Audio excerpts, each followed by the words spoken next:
Subscribe now. This is the Big and Lazy Podcast. Give us something good to eat. Give us something good to watch. Big and Lazy. This is the Big and Lazy Podcast. I'm Big. I'm B-Fines. I'm back with another special guest, man. Welcome, Marathon Domm. Welcome back to the set, man. Yay. What up, though? Appreciate you stopping back by. Yeah, man. You was one of the original 5 guests, man. The 5. So how you see our progress, man? What is, Yeah, it's overlapping. Yeah. Overton. Appreciate that, man. Yeah, man, it look good. It look really good, man. The consistency is the key, man. We just started out. We just grinding. We started out in somebody's apartment. We got our own stuff, man. Just being consistent. Yeah, and speaking of consistency, man, you one of the most consistent rappers I know, man. Yeah, not for sure. Like, so talk about the Trey Pack series for a second, man. How? Man. Okay, so, like, back when I was, like, 14, 15, I'm going to say, like, 13, 14, my brother, he used to rap and shit, so, like, I was playing sports, so, like, he was into the streets and shit and rapping and just some whole different shit, but he was only, like, 2 years older than me, though, so he was, like, ahead of his time. So, like, he'd be talking about some stuff that's going to eventually happen, but you just don't see it now. And he's like, man, this is what's going to be going on. So, like, then he was dropping 2-minute songs, probably like 2007, 2006. Mm-hmm. And I just used to be like, bro, why you dropping these short-ass songs? He's like, man, in the future, that's what's going to be going on. So, basically, even then, the nigga, when he was selling his little dope and shit, he'd get on with trade packs and get his money off it and over and over. Mm-hmm. So when I started doing the music, I was like, shit, a dope concept would be dropping trade packs because that's what my brother used to get on with. You know what I'm saying? And I'm dropping the music in memory of him every time I drop. So it was just, it just made a lot of sense. You know what I'm saying? Right. And I don't know when I'm gonna stop dropping them motherfuckers, you know what I'm saying? Like, he always read up with a trade pack, so shit, that's what y'all gonna get from here on out, you know what I'm saying? Like, and then I also noticed the part where, like, he was futuristic with his thinking. I noticed, like, shit, ain't nobody dropping no 3-track tapes, you know what I'm saying? Like, right. So I'd be the first one to keep doing it, you know what I mean? That's nice. So when did you start this series? Like, and like, how often do you drop it? I want to say I started in like 2021, and I really just drop them when I feel like it, man. Like, I got so much shit locked and loaded. It just be, I might drop some shit from 2022, 2023, and put something else with it. Like, I'd be like, man, this is the perfect one, and I just drop that shit. 14 on the way. There we go. I got a close bond. I had a close bond with my brother. He passed away almost 8 years ago in August. Yeah. And so you said you just lost your. It's been 10 years. Yeah. So how would you say your life be any different? Your music career be any different if he was still alive? Here? Man, I feel like he'd be rapping and I'd be like on some like Birdman or Slim type shit. Like, I'd be like some behind the scenes type. Like, I felt like if he was here, like, should have just be on steroids, you know what I'm saying? Like, if we was both rapping, it'd really be crazy. Mm-hmm. But I just feel like if he was here, I wouldn't even be rapping, you know what I'm saying? Like, really? Yeah, like, I just started really literally in the memory of him with my homies, and they was his homies. Mm-hmm. So it was like, we was just gelling, you know what I'm saying? But I feel like if he was here, like, I wouldn't be rapping at all, honestly. Damn. That's a hell of a thing to say. Yeah. That's what's up. So, the power opportunity, like, you want to go into detail about that? Like, how important is that, the power of not even so much as the opportunity of, like, jumping on the opportunity? Because everybody got opportunity, but you got to make the best of them. Yeah. I mean, I would double down on what you're saying. Like, you got to make the best of every opportunity. Like, but the thing about opportunity is everybody get one. You feel me? Like, everybody gets an opportunity. Like, yeah, literally everybody. Opportunity awaits. And opportunity crosses your path daily. It's just all about, like, if you ready, if you stable, if you in the position to capture the opportunity, you know what I'm saying? Like, a lot of opportunities pass us up daily, and we don't even know it, versus, like, being all the way in tune to where you can see opportunity cross your path, like, So it's really about getting in tune and then being able to like be in position to get the opportunity when it comes. I was talking with the Oddcast, and they said they got a theory. I forgot the name of the theory, that the universe or God gives, you know, about seven, 8 people, the same idea, but it's only that one person is going to act on the idea. One person is going to make the sacrifices or make, you know what I mean? Yeah. I forgot the name of the theory, but it was pretty dope. Yeah.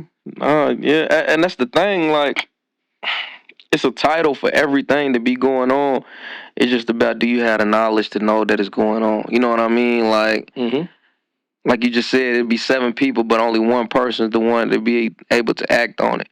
But it's in the atmosphere for 7 people. You know what I'm saying? So, hey, that's an opportunity right there in itself. You know what I mean? Like, who's gonna be the one to grab that shit? Right. So evolving friendships and family, like as you grow older, as you've grown older, and you know things have changed. Do you see your circle of friends or family? Do they change with it? Oh, yeah. I mean, like in life, if we talking about me, just period. Just period, life, whatever you want. I'm gonna say, like in life, your circle changes based on like your thoughts and beliefs and your actions. You know what I'm saying? Like as you get older, like you might not hang with the same people in your 30s that you hung with in your 20s. You know what I'm saying? You might not hang with nobody at all. You know what I'm saying? So like, it's really about evolving. Like the more you evolve, like you start keeping people with you, or you start keeping tabs on particular people, and then some people you just let go of. You stop having touch with them, and sometimes when you evolve into people that you love the most, they just be like, they lose touch with you. Like they can't handle this new you. They can't handle this evolving you. They can't handle this you that's always working or handling business, to where shit, they just rather not even deal with you. You know what I'm saying? Like, Yeah. And that can be friends and family, to where it kind of gets scary, because them be the people that you love the most, and you really just want them to hold on and wait. You know what I'm saying? If they can't just hop on the journey with you and stay on the same pace, so you kind of just want them to chill and wait.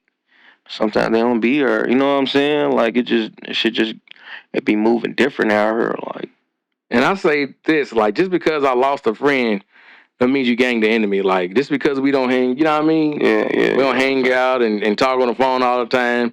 You know, sometimes at separation, you know, it's kind of a good thing. You know, Yeah. just because I ain't calling you or texting you, you know what I mean? That don't mean to be enemies, bro. I just, you know, be in my own, you know, I might be locking in and focusing. But I think, you know, don't take it the wrong way, man. Yeah, nah, hell no, I swear. Yeah, like it's more emotional men nowadays. You know what I'm saying? Like it's different, man. It's different, man. Like, bro.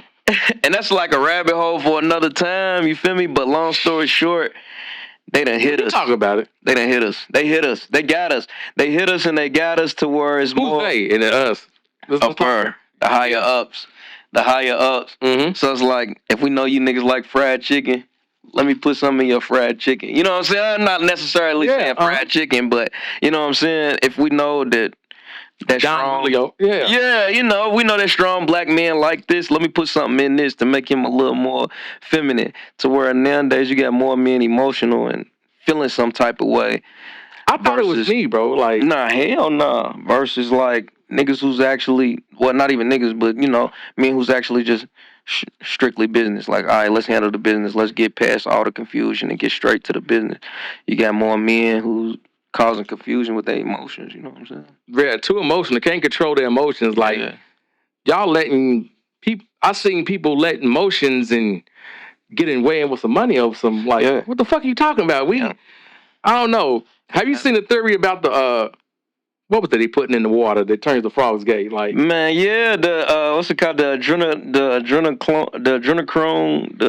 adrenochrome. They said like also it was like 3 milliliters that turn the frog gay, but it's like 20 or 30 in a contamination of city water. Like, so that's a real thing, man.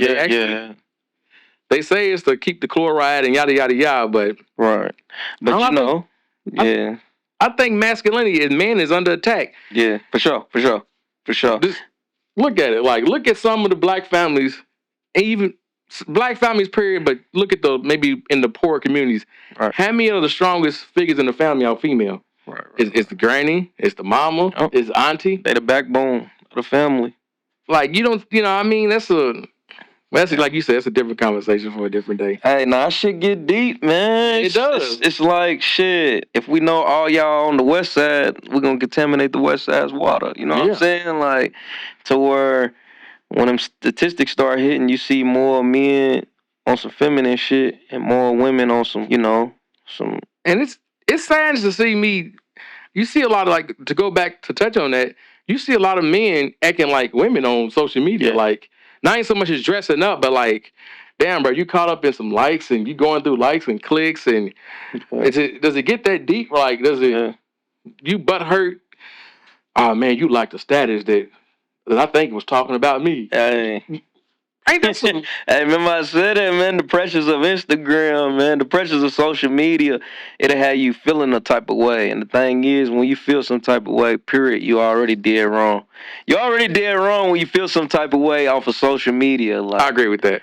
As a man. Yeah, real talk. As a man, like, you did wrong. If shout out to Trail Minor, if you can read something on Facebook and get upset and get in your feelings. Yeah, you did wrong. Yeah, something's wrong with you, man. Yeah. Your problems are deeper than, you and I, bro. You got some. You gotta go look in that mirror. Real talk. You gotta go look in that mirror. So do you think people lack accountability these days? Yeah, hell yeah. Hell yeah. The average person lacks accountability. Like, if they if they talk about the issues that they got going on, they're going to talk about all the issues. They're going to talk about why, this and that. They are not going to mention the main thing is them. You know what I'm saying? Like, it's about how are you handling this? You know what I'm saying? What are you thinking about when you're going through this? What's the process of this? Like, where are you at in this equation to make it a positive outcome? You know what I'm saying? So when you rarely hear that and you just keep hearing problems, because I'm solution-based. So when you a solution-based type of person, you hearing problems, you like, damn. All right. What's the common denominator in these problems? You know what I'm saying? Like, you start being like, okay, so I'm hearing all your problems and we ain't talking about a solution. Evidently, like, it's you that's gonna keep this type of shit that's gonna keep piling up, keep going, and man, that shit run amok. And next thing you know, you start looking real crazy out here, man. That's what's going on. That's definitely what's going on. I'm not a religious person, but I hate when somebody keeps blaming their bad choices in life on the devil. Like the devil's working. No, that was some dumb shit to do, my boy. Yeah. That was some, you know what I mean? You was riding dirty with bad tags and missing headlights. The devil's working. No, you an idiot, bro. Your action created a reaction. It is, man. Yeah. Your action created a reaction, and you done got some dumbass shit. You played a stupid game and got some stupid answers, and now you blaming this shit on some type of religious person off in the air, under the ground, and at the end of the day, it's your fault. You feel me? You the one that's got to face the consequences. So, hey, man, that's the thing. We're living in some different times, too. I noticed that, like, the things that was, they are not what is. What you mean? Like, okay, used to get the blame shit on the devil. You know what I'm saying? Yeah. Now it's like, I mean, me personally, like, I'm 33, so, like, after a while, I'll be like, man, you 30. You know what I'm saying? Like, you can't keep putting some shit on something when you knew. Right, you knew, like, this ain't your first rodeo, bro. Like, a mistake is a mistake, but if you keep making the same mistake, like, I'm at the point in my life, I don't want to hear about, everybody got a sob story, bro. Exactly. Everybody got a story that, I want to hear some good news. And anybody I talk on the phone with or communicating with, this ain't no cap. Tell me something good. I don't want to hear that your lights is off. It might be y'all. I don't care if your bitch left you. I don't care if you lost you. Tell me something good, man. Yeah. You know? I mean, and then my thing is, tell me all that shit, but tell me how you gonna shake back at the end. You feel me? Like, I'm solution based. You feel me? Like, right. And sometimes don't include me in the equation. You know what I'm saying? Like, if you're going to give me the rundown, don't have me at the end of it and be like, hey, but I need you. And this shit to be all right. Yeah. You know what I'm saying? Like, so, I mean, everybody go through shit. So, I can't even sit up and act like, and then the times we living in, like, times hard as fuck. Hey, man, we living in the times where your people are going to need you the most, but you need you the most. Mm-hmm. You need you the most. So, like, at the end of the day, as long as you there for you, and you can check everything off on your list, okay, it's time to be here for my people. You know what I'm saying? Let me be a lending ear. Let me be a helping hand. And I feel like you just move like that. But yeah, we're living in some times, man, where people, we need each other the most, but at the same time, it's like our emotions are so high. Yeah. That individualism is at an all-time high. You know what I'm saying? So it's really a terrible equation, but it is, man. Like, and when I say times is hard, like, I don't know, man. Like a single person, single doing it. Like you say, like we need each other. Like it's rent's crazy, man. Yeah. Mm-hmm. So speaking of, like the first time I seen a house go over in the West End for over $200, I thought it was some old prank shit, but like gentrification is real, man, and it's a good thing. I'm not against it. If you can if you got the money, get your shit together. But I say that to say this. I see you into the real estate, man. Yeah. What made you want to get into the real estate? Man, basically, like speaking back on my brother, like how he would talk into future tense. Now, I was it was like in the middle of COVID. It was like, man, when you getting you some money and shit, you doing your little clocking. It's like you start thinking like, man, this ain't gonna last long. It ain't gonna last forever. So, like, I ain't gonna say what's the end game, but what's the next thing? You know what I'm saying? So, like, I always been on some, what's the next thing? And when I tap into my news and, my people who tapped into, like, information and informative, I start noticing, like, real estate was something that was, like, not so much as an end game, but more so of, like, a long run type of game. Like, when you making you some money off of either selling houses over and over or making you some money off of rent every month, it's about, in real life, it's about making you some money in your sleep. You know what I'm saying? So everything when you do everything you profiting while you awake is just extra. Right. And that's how you get wealthy right there. Making money that you ain't got to work for. Hell yeah. That you ain't really physically got to put into the, When I basically got into, all right, so how you gonna start making you some money long term?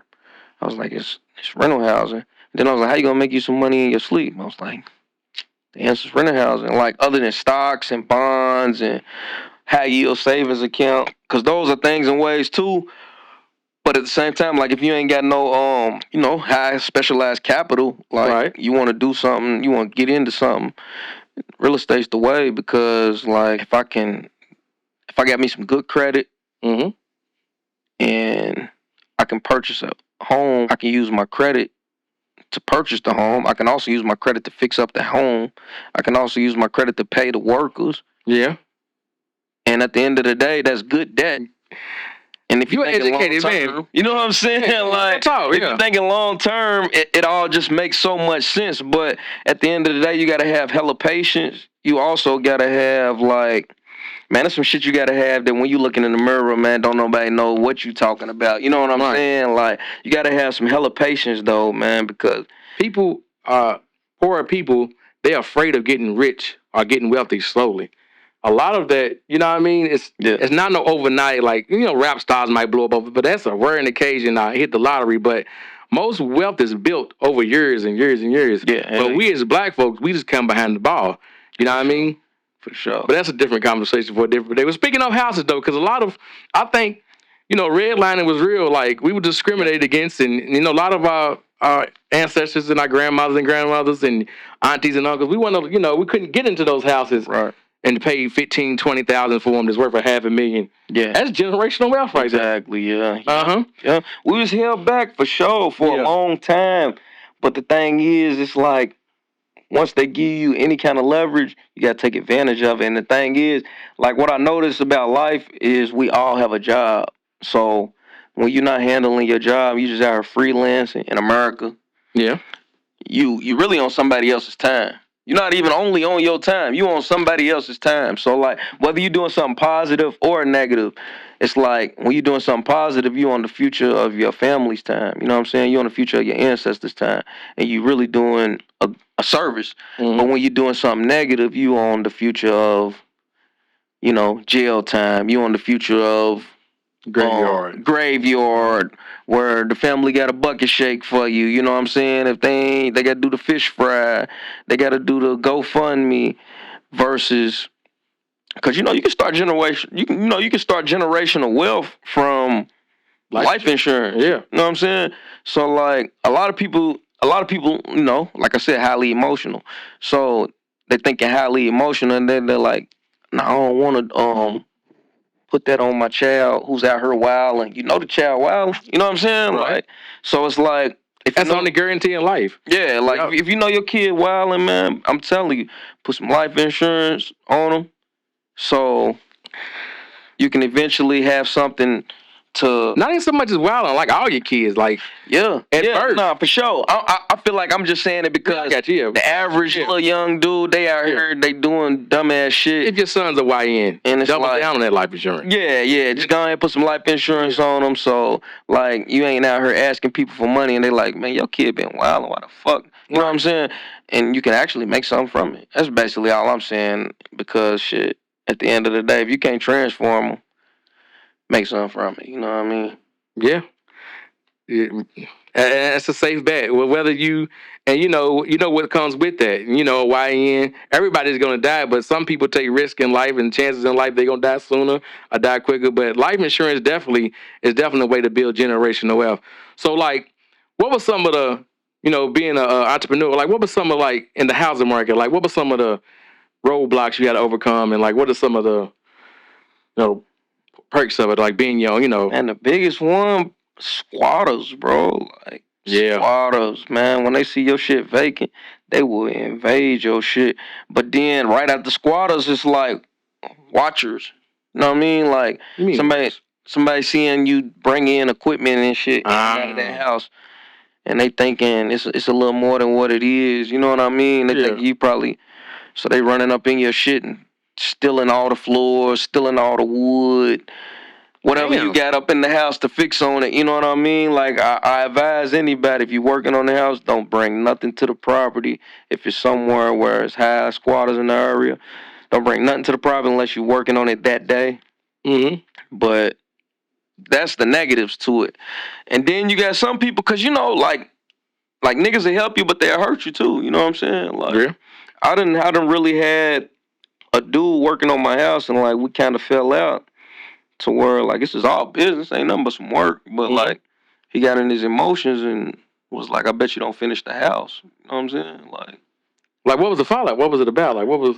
It was basically, we were saying the same thing. Like, long story short, he was saying I wasn't paying him enough. And I'm telling him, bro, you done lost all your workers, and it's just you. Why would I pay you? Right.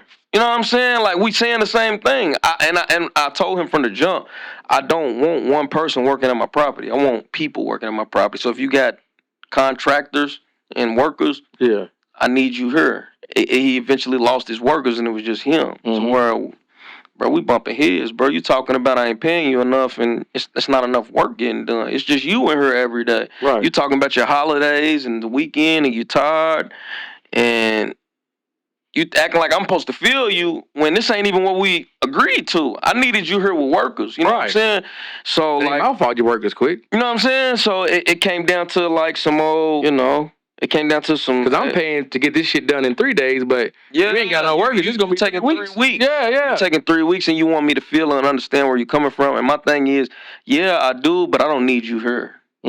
You know what I'm saying? Like, you can do that somewhere else. You feel me? And he took it personal, and like I said, he was on some old, like, I bet you won't finish the house. So it's like you got to worry about your own people. You know what I mean? Like, the shit be weak, man. It get deep, though. It do get deep. And the thing is, you got to have patience, because when you working on that house, you're not getting no rent money.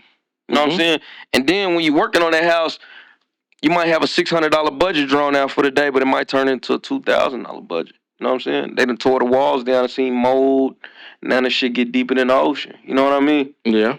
So those are the negative sides of it. But the positive side, it's like, once you smooth selling and you can fund businesses, you can do donations, you can do fundraisers. Yeah. All that comes with the long run of it. Once you got the properties up and going, and you profiting every month off of rent. You know what I'm saying? Or you might sell a property this month, and then you still profiting off of rent. So you can actually, like, see 6 digits up in your bank account. You know what I'm saying? Like, and you can play with this type of money and then help others out, and still give them some financial information to help them out. You know what I'm saying? Like, and It's actually a great thing, man. That shit. Hey.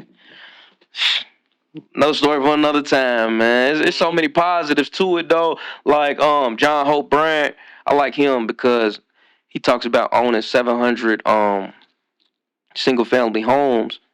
The black guy? Yeah, yeah. And I think he actually ended up selling his whole company for like so many millions. Yeah. But eventually, that's what it's about, you know. So is that? I see you like you real educated in like business, and so is that one of your business like role models, like John O'Brien? Yeah, John Hope Bryant for sure. John Hope Bryant for sure. Like you got John Hope Bryant. How you feel about Dave Ramsey? You listen to him, but his thing is anti-debt. Like, yeah, I like Dave Ramsey. But it's good debt though. Like he just it's a such thing as good debt. Yeah.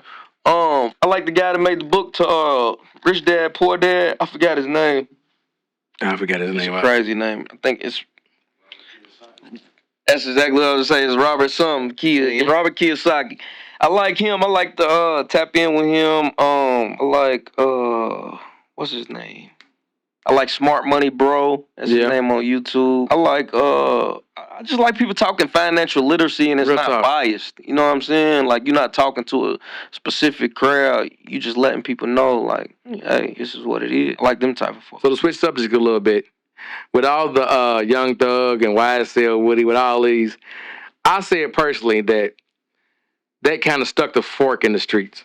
Like with all this, well, not so much the streets, like the code and what we thought it might have. You know what I mean? Like, so how do you feel about that? Like Young Thug, because I never said Gunna was a snitch. I see Young Thug. I never really listened to his tape, so I really couldn't tell you if he was a snitch or not. But like, I think this is a good thing. The only good thing that's coming out of all this is like people seeing this and like, damn, like, you know, all this is a facade. You know what I mean? Would you say that? Would you? Yeah, for sure. Like the streets is a myth. Like I remember Troy Ave said the streets was a myth. I feel like he said it after his situation, but I mean I don't really know him to be able to speak on it. You know what I'm saying? It's just that the good that came out of the situation that he had going on, he came up with this slogan that the streets is a myth, and that stuck to me so much because you will see thousands and thousands of people throwing their life away over and over due to specific street codes, and then shit boiled down and you start seeing other situations where that shit don't even matter. You know what I'm saying? Like the shit don't even matter at all. Like snitching don't matter to a regular civilian. Right. And it's like to the nigga at the bank, to you know what I mean, to shit to the dentist. It's like 98% of regular civilians. So, right. So street codes only if we're gonna speak on that, street codes matter to 2% of people in America. That's like a myth. You know what I'm saying? That's like a cult. It's a cult, period. So, like, you can either go for it or you can go against it. So, like, I'm for both sides because I know that good can come out of either one. You know what I mean? Like, a lesson can always come out of everything. So, when it comes to, like, the streets being done, I agree because these young dudes, they don't need to be getting into the streets at all. And if you notice, like, the streets are so washed and watered, the streets is full of young dudes stealing cars now. You know what I'm saying? Like, that's the grand now. So, like... That's crazy, ain't it? Like, niggas wasn't stealing cars, like... Yeah, they stealing cars like a motherfucker. Like, back in my day, it was, Buicks. You steal a Buick. You get you a flathead, you break the neck, ride around with your homies, you know, pull up on little females. It is what it is. Nowadays, these little young dudes... They're stealing signals. Man, listen. They stealing the car to get the kids to school in the morning. Like, niggas is ready to kill all that shit, and they will kill and shoot the car up. Like, I you know, it was a situation where my little folks, they got their car shot up, and his buddy got shot. Everybody survived, but at the same time, it's like, what's that worth? That's worth all y'all life still in the car. You know what I mean? Like...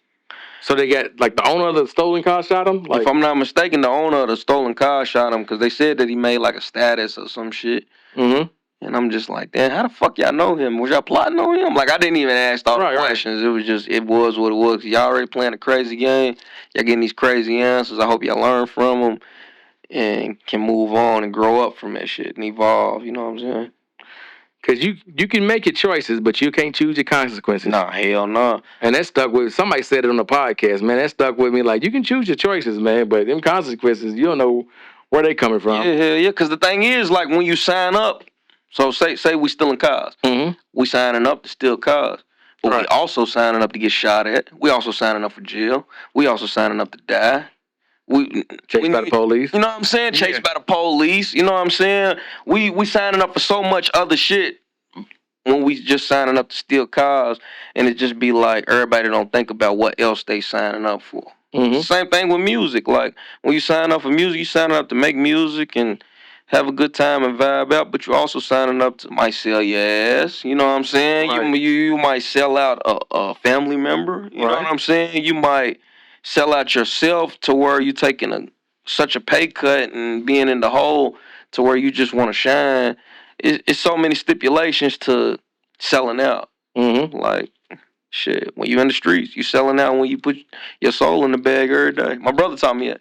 He said, when you're in the streets, you selling your soul every time you make a play because that's your soul in that bag. Because one bad play can cost you your life. Mm.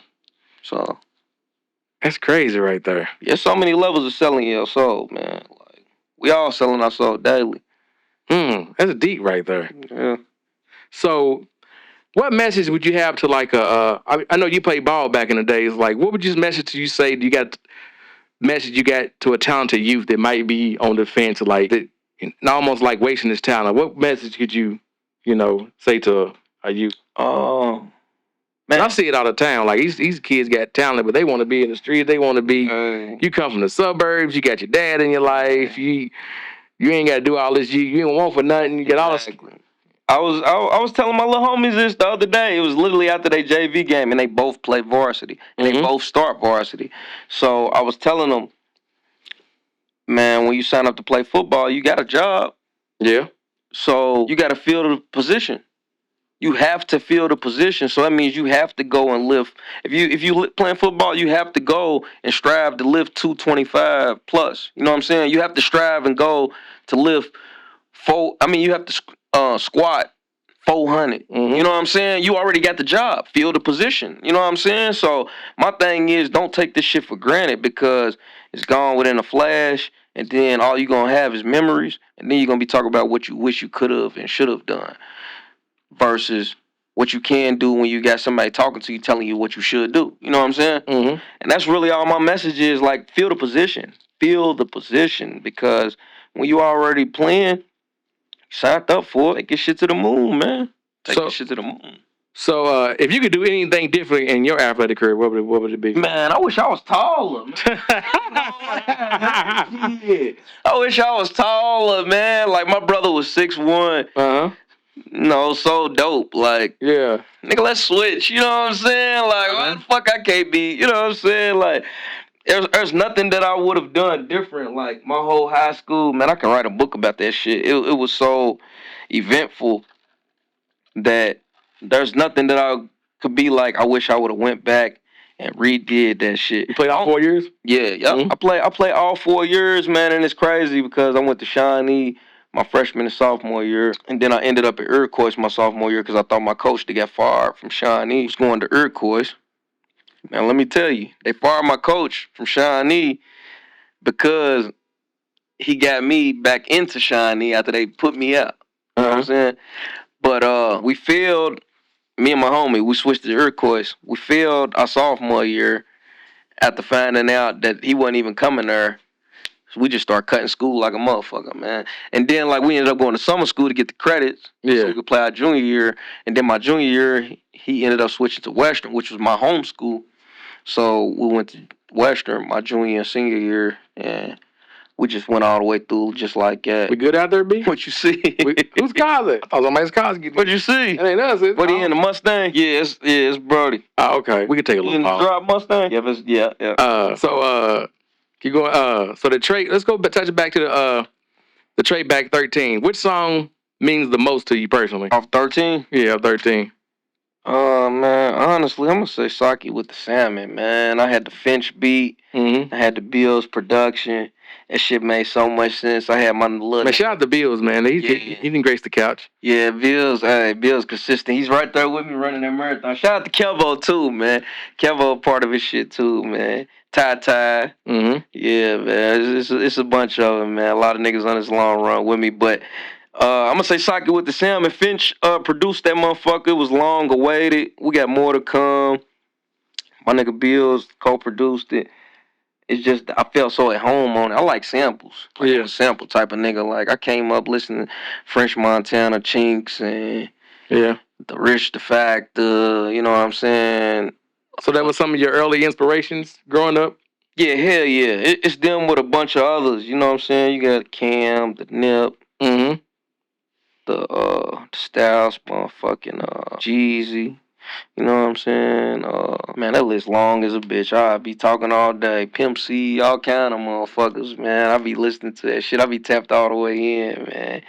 But the inspiration goes deep for sure, man. So if you could do a track with anybody, who would it be? If you could do a track with anybody, dead or alive, past or present, give me somebody for the hook and somebody on the verse and somebody to produce it. One producer and one artist. Yeah. I'm gonna say damn, that's a good one. What's up, G?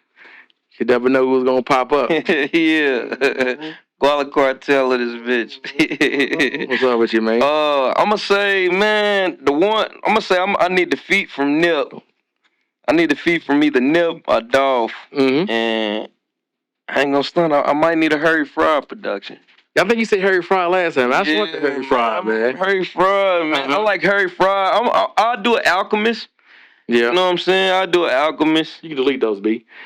Yeah. I can do a Jazzy Faye, motherfucker.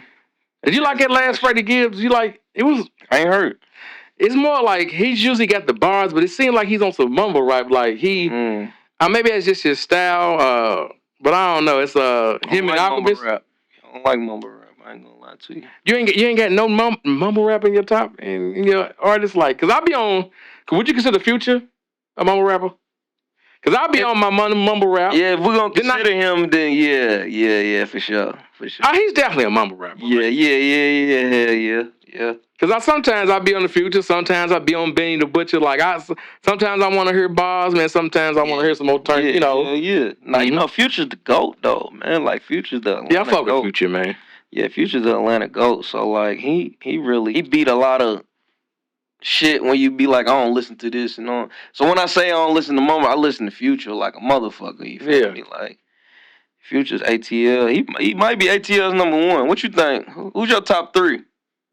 Who's your top five in Atlanta? Top five in Atlanta? Yeah. In no order. I'm gonna go T.I. Okay. Jeezy. Yeah. Future. Okay. Gotta go Gucci. Gotta go WAP. And I'm gonna close it with I'm gonna go Andre 3K. Okay. Well, I can put Outkast too as a group. That's a good one. It make a lot of sense. Cause T.I., that was my favorite rapper once upon that time. That Paper Trail, I don't know. I listened to that motherfucker. That motherfucker was hard. Yeah. I ain't gonna stunt. That's probably what the last CD I physically bought, bro. That was had that in. You had my little Pioneer deck, my little 6x9s, and that shit was. I got the Paper Trail CD on right now. So with Trey Pack being so many series, like so long, could you ever see yourself doing like a short film or like a TV series to it? Man, hell yeah! Like honestly, like bro, and you can ask E. Like I really been one of them. Man, I want to shoot movies to all of this shit. I want to shoot a storyline to all of this shit. It's a difference from what you want to do and what you gotta do. You know what I'm saying? So I definitely see me putting together some fly ass shit because a nigga starting to get more. Cause you got some good visuals in your music. Yeah, hell yeah. So and the thing is, that's only like 20% of what I really wanted to do. You know what I'm saying? Really? What do you mean by like that's only like? Like what you seeing on camera was 20% of the 100% that I could have took your shit to. You know what I'm saying? Mm-hmm. Basically. So why hold back? Like where's the other 80? You know what I mean? Like it's not so much a holding back. It's like, say I want to put together a fire storyline, but my nigga got to work at 6 o'clock. You know what I'm saying? Mm-hmm. Like it's my nigga got to get his kids that day. You know what I'm saying? Right. Like it just be so many stipulations, and we grown men at the end of the day. To where, like, I can't hold nothing on nobody. I can't hold nothing against nobody. And sometimes you don't even want to reschedule. You just go in. You feel me? Right. Like, fuck it. We're going to make it work with what we got right now. Yeah, you can help yourself, Brody. It's all love with the big and lazy. So, if a movie came out What actor will play you? What actor would you see yourself cast as Marathon Domm? Like as far as like Anybody, just anybody. maybe you could pick the actor. One that is as a youngin, as an adolescent child, and one now. That nigga Lorenz Tate gotta play me, man. There you go, man. Lorenz Tate, I know he gonna put it down, man. He gonna put that motherfucker down. I'm gonna say Lorenz Tate. That's what's up. So last time you was here, you talked about an up and coming basketball player, and that's the first time I heard his name. It was just 2 years ago, and now he's the man, Tyron Stokes, man. Like, that's amazing, man. The #1 player in the country in the city, and you're the first person. Is it your nephew? You related to him? That's nephew, man. That's little bro, man. That's nephew. That's little bro. That's family. That's my dog. He get my best interest every time. You know what I'm saying? He hit me for any advice. He know he gonna get 100% of it off top. You know what I mean? Like, I'm telling you, man, it's so crazy because it's like the power of manifestation. You know what I'm saying? Like, my homie used to bring him to the park every day. He'd be about 2 years old. He just used to be like, man, he gonna be a beast. Man, this nigga gonna be a beast. Like, whatever he do, he gonna be a legend. He gonna be a monster. And he said it so much. Like, I don't come from a father bragging on his son and I'm sitting here seeing this shit. You know what I'm saying? Like, you know, a lot of motherfuckers come from broken homes, single family homes, single mother homes. So, like, when you got a father out here, he was Dion. You know what I'm saying? He was out here like, man, look, this is what the fuck my son gonna end up doing. And nowadays his son is literally doing what he said. Yeah. And it's like the power of manifestation is so strong. I'm just really sad and mad that his father's not here to be able to witness the shit because, like, we'll be turned times 10 right now. Right. I'm turned times 10 for him. I'm turned times 20 for everybody. But I just be missing, like, damn, man, like, if your ass was her, you know what I'm saying? Like, so he talked that as a youngin', like, that's what's up, man. Man, get into existence, like, along with his mother actually putting in the work. You know what I'm saying? Like, Tyron really spoke that shit into existence amongst his own child, and that's when I, like, growing up now, I learned, like, the power of manifestation is really real. You gotta start really speaking that shit into these kids' life. It really is. So I know y'all play 1-on-1, so, you know, I don't hoop. Huh? I don't hoop. You ain't never just dribble the ball with him? Like, and they told me get out there, I would not go. I would get dunked on this man on camera. I was about to say, at what point do you, like, realize that he was, like, the, you know? I'm going to say he was, like, because he moved away. He moved to Atlanta. Then he moved to California. When he moved to Atlanta, he hooked up with my homie. And they was hooping every day, getting it in. My homie, Mark Bell, he was a real athlete here. Like, when he was a sophomore, he had articles and shit for being a super sophomore hoop. You talking about Mark Bell that went down to WKU? Nah. Okay, I got you. He ended up moving to Atlanta. But he was working out with him every day and getting it in with him to where, like, they now locked in. They homies, man. But when he moved from Atlanta to California, that's when I noticed, yeah, he's serious. Like, we started going out there and watching him play. Like, he was just a man amongst children, and it was like, God damn, this shit ain't gonna stop. This was before he got into high school, so, like, by the time he got into high school, we already knew what he was gonna do. So when he was the #1 freshman, we wasn't surprised. We was just proud. You know what I'm saying? Like, that's really all it was. So, a couple quick hitters before we get out of here. If you was elected the mayor, what would be the first law you sign in? The first law would you approve? What would be the first law I would approve if you was elected mayor? Man, that's a good one. I would say, not even being biased, though, just on some real shit. Affordable housing for all black people. Because I feel like that would be a form of reparations. You know what I'm saying? Like, right. Let's go ahead and get the underlying and let's get the housing under control.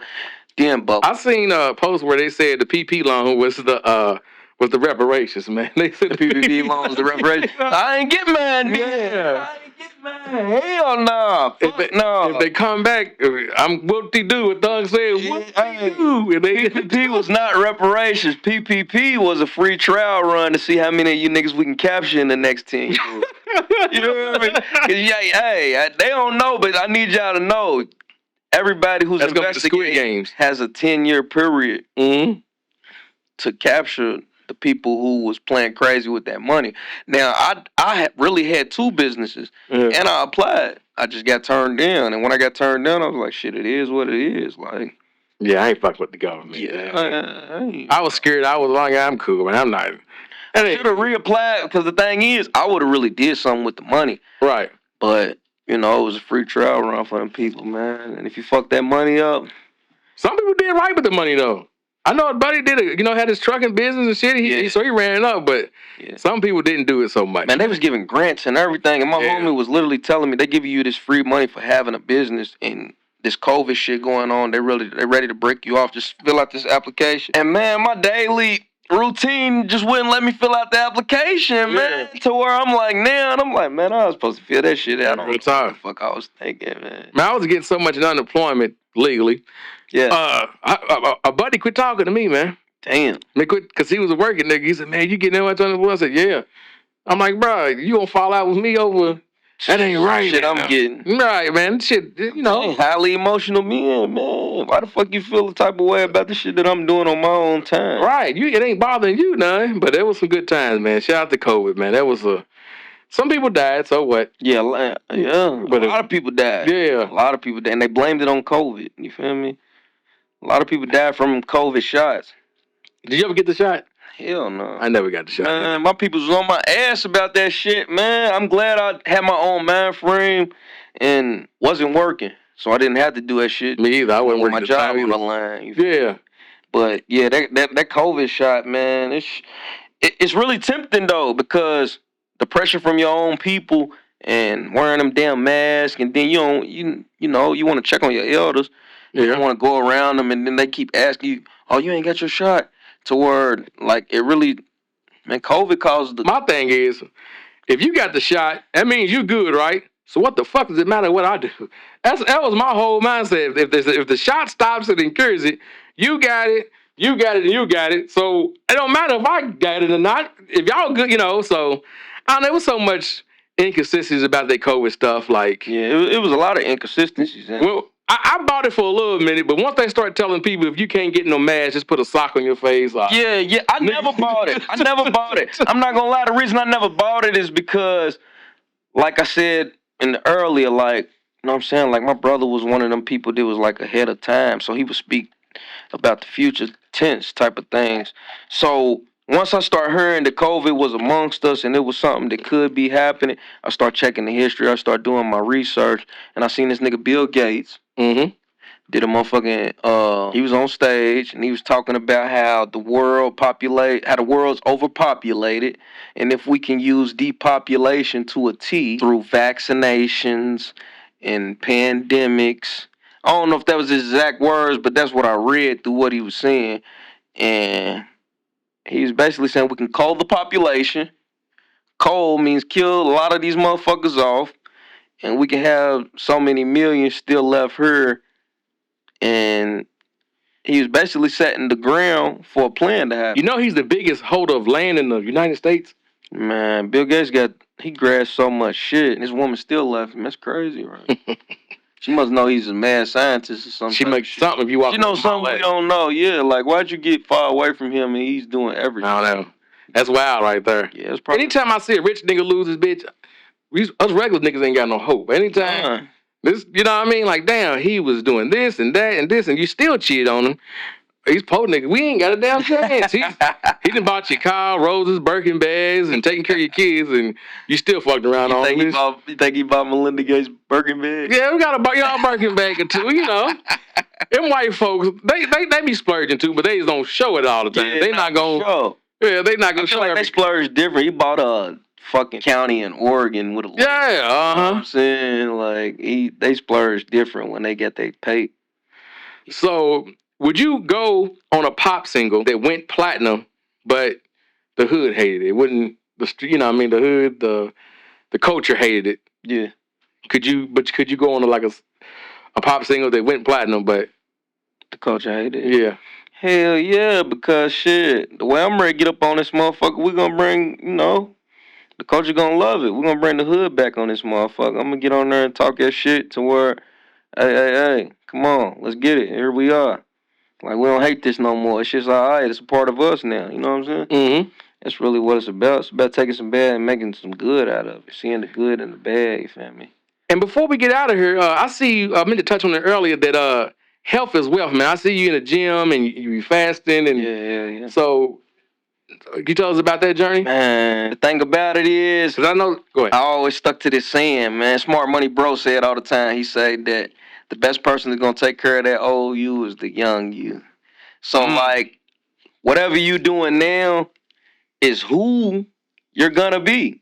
So regardless of what you're talking about, whatever you saying you want to be, whatever you telling people you're gonna be, what you're doing right now is who you're gonna be. So I took that upon like, all right, if I put all into my health right now, then maybe when I'm 60, 70, I can still look good. I can still feel good. I can still give positive advice from a positive mind frame. I'm not a negative nigga speaking from a negative mind frame, talking bullshit. You know how they say all old people be negative and shit like that. I noticed a lot of old people ain't got no filter, for sure. Right. But I want to be able to have no filter with a whole bunch of game. You know what I'm saying? I want to give you a whole bunch of game with no filter. Like, hey, little nigga, I've been seeing you riding them stolen cars. You gonna fuck around and die. Cause it's old.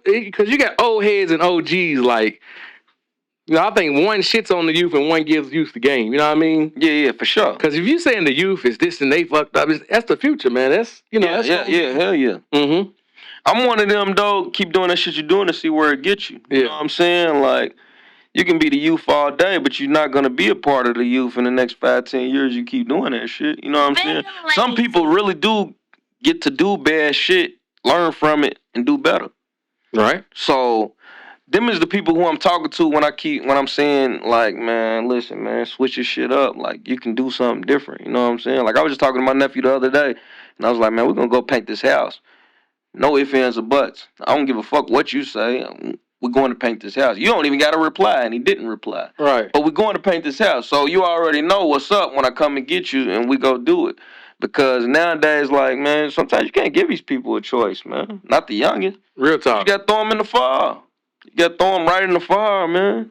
I think we need to bring structure back to the youth, but that's definitely a different conversation. Yeah. Because a lot of these kids ain't got no structure at all. Being up on 10 o'clock on a school night, that was unheard of. Yeah. These kids just be 2, 3 in the morning like it's like they pay the bills this month. You know what I mean? Man, they be wilding, man. They do what they want, but I can't say it's not no father in the house. You know what I'm saying? It don't be no father in the house. Like, if it's a father in the house, it's structure. Niggas is sleep at 10. Niggas got some, you know what I'm saying? Niggas got some act right around this motherfucker. Yeah. Niggas is washing the dishes, sweeping, cleaning. They saying yes sir, no sir, yes ma'am, no ma'am. It's a lot of structure around once a male figure in the house. The thing is, it's a lot of single mothers in these houses, and they giving these kids choices. You want to know why they giving them choices? Because only a man can raise a man. You know what I'm saying? Like, you can do as much as you can as a woman, but you know what I'm saying, sometimes you gotta put yourself in her shoes. Like, man, she's doing everything she say she do. She's working 40 to 60 hours. You know what I'm saying? She's cooking, she's cleaning, she gotta wash your clothes. Man, you do that bullshit, sometimes it might slide. You know what I'm saying? Yeah. And to single mothers' defense, when something happened with, and you know, niggas hop on social media, where are the parents? Where are the parents? Right. Bro, right. We mentioned earlier, times is hard. They not just sitting around. She might be working 50, 60 hours a week just to keep the lights on. Why she ain't out to school? That shit ain't free. Football equipment and shit, that's not fees. That's not free. So hell, she might work in 2 jobs. She might work 60 at a regular job and then come home and do 15 hours part time somewhere. So when people say where's the parents, we talking about the motherfuckers that's at home and just not doing. You know what I mean? Like, right. But and I see a lot of people get. We're not talking about you, baby girl. We're not talking about you just handling business and you know, working your 10 hours, 12 hours. Ain't nothing wrong with working or nothing, but we understand that. You know, when you tap into them though, you can see where they at. Like sometimes they not even there. You know what I'm saying? Like, they not there mentally. They just gone. Feel me? Like, they there physically, they handling shit, they just gone mentally. You feel me? Like, a lot of people go through shit that they don't talk about. Right. Like, as an adult, you going through some shit where you can't talk to your children about, but you there for them. But sometimes they feel like you're not there for them on every angle, and they feel like that same angle that you're not there for them on, they want to do some bullshit because they feel like you're not there right there. You know what I'm saying? And man, hey man, as individuals in America, I feel like, man, we all just got to make the right choices, for real. Real talk, man. Bring back accountability, man. Like, when I do good things, I feel good. When I do bad things, I feel bad. That's my religion, man. That's my code. That's my motto. Yep. if you complain about there's not enough good people in the world, be one, man. That's my before we get out of here. Serious. If you say it ain't this people's fucked up, be one. You know, be the person that you. I swear. And I challenge everybody to do that. BigandLazy.com is the website. Big and Lazy Pod is the IG. Shut your socials out and get out of here. Me? Yeah. Dom Cruise, man. Dom Cruise like Tom Cruise. I'm the real Dom Cruise, though. Like, Tom Cruise, that nigga want to be me. Like, both of you niggas are short, though. Both of y'all niggas is under 5'5". We both do our own stunts, though. Yeah. We both do our own stunts. Both do our own stunts, man. And we go into just like that. Yay. Bigger lazy. Another confirmed multimedia production confirmed. Subscribe now. This is the Big and Lazy Podcast. Give us something good to eat. Give us something good to watch.